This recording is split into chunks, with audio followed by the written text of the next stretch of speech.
Magandang buhay mga kagri.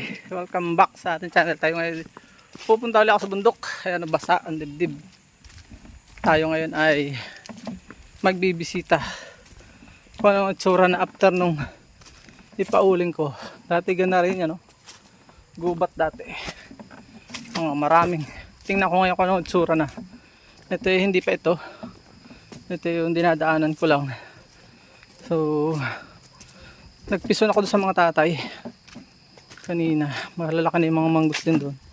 Tinaniman ko na po ito ng mangustin at magaganda na. So naka 20 sako yung pangalawang mag-uuling dito. Yung babae medyo nagpahinga. Naawa naman ako, nanay talagang solo flight. Itong pangalawa lalaki, talagang limpiada. 20 sako agad, ang bilis. Para siyang ang galing mga kiyat. Tindaan papunta doon. May update ko kayo pag nandun ako.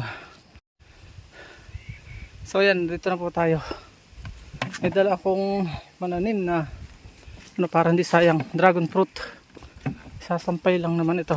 Yan, nakita nyo, gubat na, may hagdan yung kaya aking pakita sa inyo. So ayan, mula sa medyo gubat na itsura, ayan na siya ngayon. Ayan, nahapit na rin yung mga padalawang salang na ito. Naka 20 raw siya nung unang salang.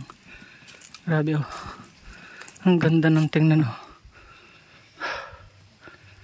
ang ganda.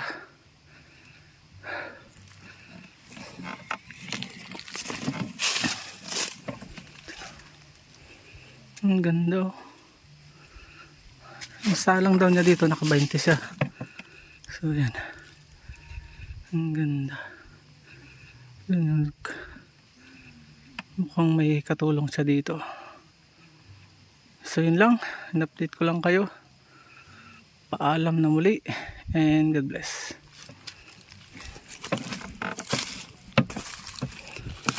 Magtatanim muna ako ng dragon fruit. Babay po muna. At dyan po nagtatapos sa ating munting vlog. Kung kayo po ay napagpala at mahilig kayo sa ganitong klaseng mga upload, please consider subscribing and hitting the bell icon so that you'll get notifications sa mga upcoming namin mga videos. Ano po?